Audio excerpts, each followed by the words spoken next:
Aaron? Thanks. George. That's not an easy act to follow, Mr. King. No. Thank you very much. Have a good weekend, Larry. It's good to see you. Good evening again, everyone. Our coverage of the aftermath of Hurricane Katrina continues here in New York on this special edition of NewsNight, State of Emergency. In Louisiana, the story in large part has become a tale of two cities. In New Orleans, the focus remains on looking for the dead and convincing the living to leave, all the while draining a drowned city. And in Baton Rouge, about 70 miles to the northwest, it's about facing a new way of life. Anderson Cooper joins us tonight from Baton Rouge and will be with us the whole night. Anderson. Aaron, thanks very much. Yeah, facing a new way of life. We're at a shelter here run by the Red Cross. It's a very well-organized shelter. It is air-conditioned. There are about 4,500 people here. Obviously, they would like to be elsewhere. They would like to be home. But as shelters go, it is not too bad a place to be. Baton Rouge has become the state's largest city almost overnight, an accidental boom town believed to have doubled its population in just over a week. It is now home, at least a temporary home, to an estimated 250,000 storm evacuees. There are long lines in stores. There are long lines for gas. There are long lines on the highway. You name it. Long lines are now the norm in what used to be a very sleepy state capital. This is also the beginning of the school year, and that has complicated everything. Later in the program, I'll talk to the superintendent of schools here in Baton Rouge about the challenge they are facing, and it is a great challenge indeed, Aaron. Anderson, thank you. I look forward to that. First, quickly, an overview of the day. Now, almost 2 full weeks after Katrina, 11 days after Katrina turned hundreds of thousands of Americans into refugees. The story has shifted for the most part from rescue to recovery, a recovery unfolding in fits and starts. Today, FEMA said it's scrapping its program to distribute debit cards worth up to $2,000 to the victims of the hurricane. The effort will end after officials finish distributing cards this weekend at shelters in Dallas, Houston, and San Antonio. From the outset, there was confusion about who would get the cards, who was eligible, how much they'd be worth. 100 members of the Louisiana National Guard returned home today. They came back from Iraq. Over the next 2 weeks, a total of 3,000 Louisiana Guards men and women will return. And today, the mayor of New Orleans urged his citizens in the strongest of terms again to stay out of the city because of health and safety concerns. Anyone who attempts to enter the area, he said, is risking illness and infection. In New Orleans tonight, 60% of the city remains flooded, and in places the water remains up to the rooftops. But there is also this. The week ends with a reminder, thankfully, that often our worst fears are not realized. There's some encouragement in what we found in the initial sweeps that some of the catastrophic death that some people predicted may not in fact have occurred. After a house-to-house search looking for the living and the dead, authorities in New Orleans at least say the death toll will be far lower than the 10,000 officials say they feared. This is often true in such disasters, but whatever the number, it is sorrowful and still unknown. That's the word on the real victims of the storm tonight, but the day claimed a different sort of victim as well. Mike Brown, the FEMA head, was relieved of his duties in New Orleans today, a victim of perceived failures, inexperience, resume padding, and generally horrible reviews. Mike Brown has done everything he possibly could to coordinate the federal response to this unprecedented challenge. I appreciate his work, as does everybody here. That's how it sounds when you get fired in Washington. As for what Mr. Brown may think of it all, we do not know. He wasn't allowed to answer questions. Here are the ground rules. I'm going to answer the questions. I've explained what we're doing. I thought I was about as clear as I possibly could be in English as to what I'm doing and why I'm doing it. Next question. Brown is replaced by the number 3 man in the Coast Guard, Vice Admiral Thad Allen. While Allen's resume shows no direct experience in complex disaster relief operations, it does show a man with an extensive background in managing large and complex problems. He is surely faced with one of those tonight and took charge with the confidence of a ship captain. I'm going to hold an all-hands meeting with everybody in this building We'll have an open and frank conversation on the way forward, and we will move out. As water continues to be pumped from New Orleans, the city continues to urge the stragglers and the stubborn to leave. But as a matter of policy, no one is yet being forced to leave. Told to leave, yes. Dragged out, no. Our officers and troops continue to strongly encourage those folks in the city that are not associated with the recovery effort to leave for their safety and for the safety of our officers, troops, and contractors. And while some comply, others, rather pointedly, refuse. I will leave when I am dead, okay? Let them be warned. They come to my house, they try to evict me, they try to take my guns, there will be gunfire. Mr. O'Dwyer, a lawyer in New Orleans, said he'd had just about enough of the threats of forced evacuation. Treat me with benign neglect. Get out of my neighborhood, get out of my life, get out of my city.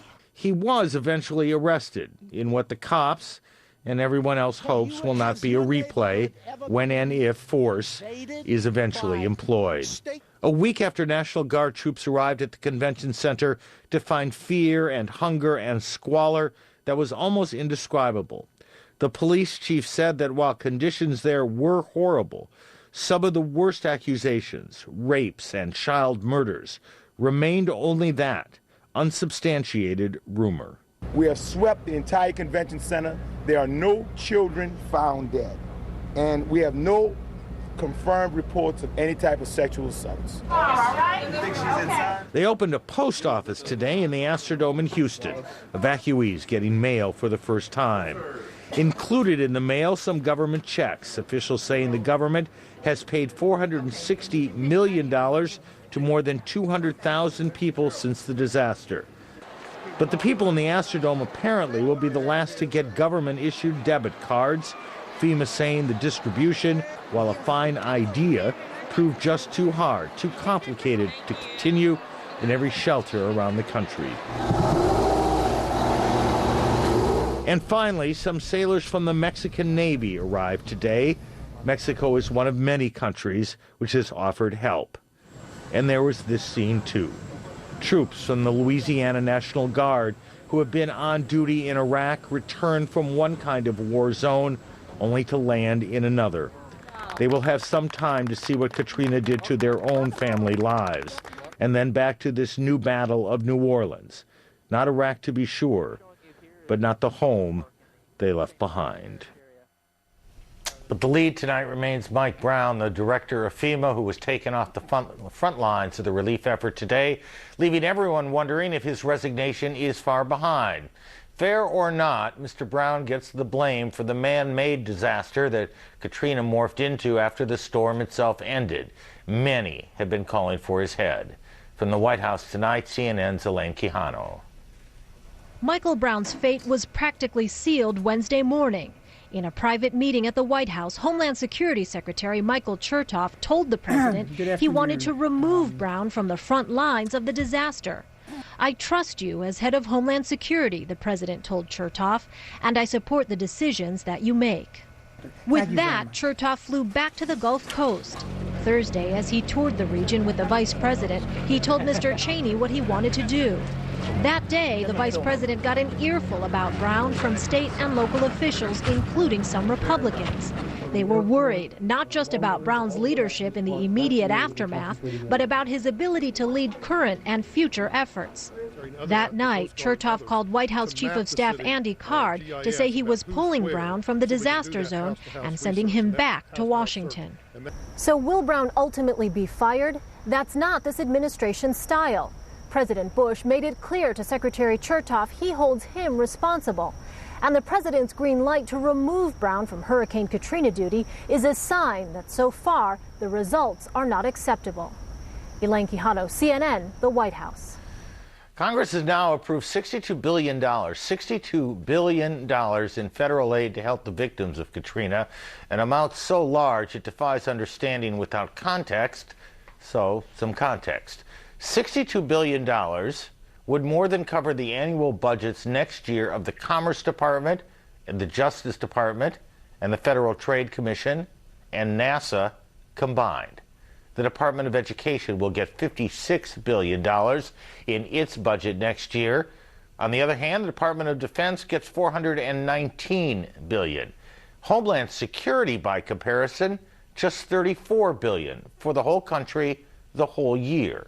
The Army Corps of Engineers, $4 billion, NASA $16.5 billion. The White House has said it will ask for more money for the recovery efforts. That $62 billion is just the beginning. The Vice President said yesterday that tax increases will not be necessary or helpful to pay for all the spending. We sometimes are accused, fairly or not, of telling stories as if they are just one-act plays. We tell you of a displaced family, their lives in ruin, hopeless and helpless, and we move on to some other story, some other family's tragedy. Tonight we tell you a second act, the Rome family, who we met the other night, though no doubt to them it was a lifetime ago. Once again, their story is reported by David Mattingly. I worked 22 hours straight. Couldn't go sleep. I'm about to stand. Oh, baby, it's all right. After escaping through the toxic floodwaters of St. Bernard Parish, Ronald Rome and his family were falling apart in front of my eyes.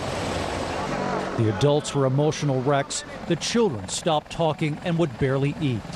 But what we couldn't know as we parted ways was how badly this tightly knit family was about to be pushed to their limits again. You're smiling. I can't believe that. Look at you. Look a lot better than How I you did doing? before. We have a reason to smile now. Yeah. 5 days later, I found both Ronald and Judy Rome through the Red Cross Family Registry at a relative's house in Houston. But I quickly discovered that while rested and showered and clearly relieved, God, this is so good. the family that had faced the floodwater together had been broken apart during a humanitarian effort that at times seemed anything but humane. Already physically and emotionally exhausted, the Romes had to stand in line for a flight at the chaotic and filthy New Orleans airport for 16 hours. 16 hours on our feet, except for the 3 times I hit the floor. You passed out? I passed out 3 times. And this is when the family began to fragment. A daughter and son-in-law, told they could not fly with their dogs, had to be bused to Oklahoma. The rest flew to San Antonio, where they rented a car and drove to join relatives in Houston, where the children were examined for post-traumatic stress. We actually had to take the 2 children and take a piece of clothing and tie their arms together and tie them to us because the people were shoving and pushing so hard to try to protect them. Among the 2 youngest, 18-month-old Nathaniel now has bruises on his face after throwing himself on the floor in a violent temper tantrum. The 2 older children, 5-year-old Jeremy and 7-year-old Taylor, were picked up by grandparents from West Virginia so they could be in a stable, familiar environment. And yet, through it all, the Romes say their strongest memories are of overwhelming kindness, beginning at a church shelter in San Antonio. I can't say enough. A million thank yous. I love them. Yeah, they were wonderful. I mean, wonderful people. They just gave so much. And the kindness continues. After seeing the plight of the Romes, viewers contacted us, offering them a place to live. People started contacting us wanting to offer you a place to live for as long as you needed to. Don't do this. But while grateful, the Romes plan to return to Louisiana, where they hope to eventually find jobs and a house where they can one day reunite, well out of harm's way. David Mattingly, CNN, This is what Houston. made it all worth it. It was a The second act to the Rome story. Anderson, we're reminded often in these things that not only have people gone through an almost unimaginable experience, but that human beings, for all of that, are remarkably resilient. And if you can give them some peace and quiet, a little food to eat, some water and a shower and a place to live, they'll put their lives back together. Yeah, that is absolutely true, and we're seeing that every day in just about every community we're going to here in Baton Rouge and in New Orleans and all over this devastated region. People are very resilient indeed. One thing that people do not want to hear, however, is that out in the Atlantic there is another storm, Ophelia, It is keeping us all still guessing. Right now, she is a Category 1 hurricane, the least powerful. She could make landfall the late Monday or early Tuesday.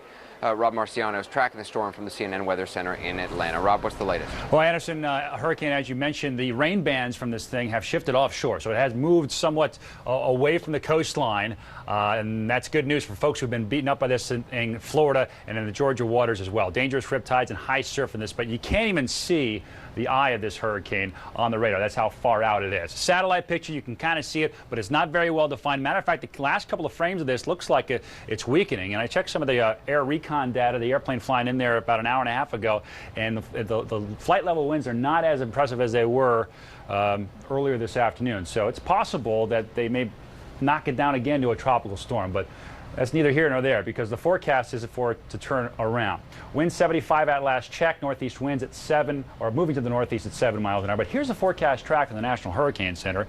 Continued drift towards the northeast tomorrow, remaining a hurricane and maybe even strengthening somewhat. But look at this curve back towards the U.S. There's an area of high pressure that's sitting up here and it's going to block it from moving out to sea.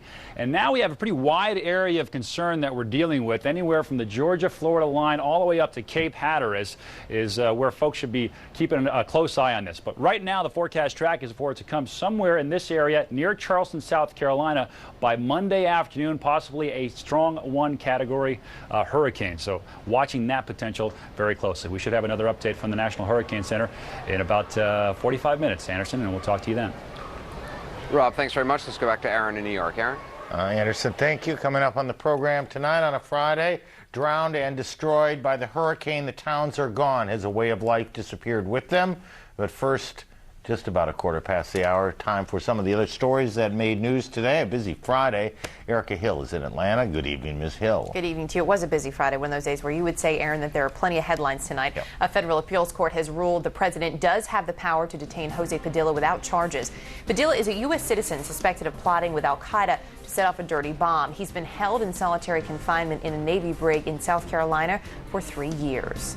The White House has now disinvited Lebanon's President Emil Lahoud to a party for heads of state. A Bush administration official said excessive and illegitimate Syrian interference in Lebanese politics was the reason for that. President Bush is hosting a party in New York next week during the United Nations General Assembly. Iraq's leader says American troops could leave in 2 years if Iraqi forces can gain control of the country's cities and highways. President Jalal Talabani later qualified his statement by saying Iraq would continue to need a small U.S. troop presence. Defense Secretary Donald Rumsfeld says he wouldn't discuss withdrawals until the new constitution and government were in place. Former U.S. hostage Roy Hallams is on his way home from Iraq. The 57-year-old businessman was rescued on Wednesday from a farmhouse near Baghdad. He was held by kidnappers for 11 months. He's asked that he be given some time to adjust to his freedom before engaging with the press, and you can't blame him for that one, Aaron. Well, the nerve of him. He looks pretty good. I mean, for 11 months, he does. Yeah, I mean, he's obviously a lot thinner, but he actually looked pretty good. So, you know what? In a week where we dealt with a lot of misery, that's a great story that probably didn't get enough attention, and he'll be glad to get home. We're glad to have him home. Thank you. Absolutely. See you in half an hour. Much more ahead on this 2-hour edition of NewsNight State of Emergency, beginning with an unlikely hero. I came out that door right there. Katrina gave him a chance to escape from jail. Instead, he stayed behind to help. Them women were really screaming. I mean, like I say, you just couldn't tell where it was coming from. And it was just a heart-wrenching help. Now the sheriff's office says he should go free. When it got down to it, as you know, Steve didn't think about anything but other people, maybe for the first time in his life. It's the first new shirt I've had, worn in about a week. Starting over in Memphis. You want to go look at the place? Come here, Star. It's okay. It's only temporary. It's only temporary. Starting over for now, but not forever. New Orleans is still waiting. As soon as they give us the green light, I'm back in the city. The town he called home is now a ghost town, empty, shattered. It was real sad for me. But he's not giving up. Make it all right. Things will get back better. We're going to do it right. We'll make it better this time.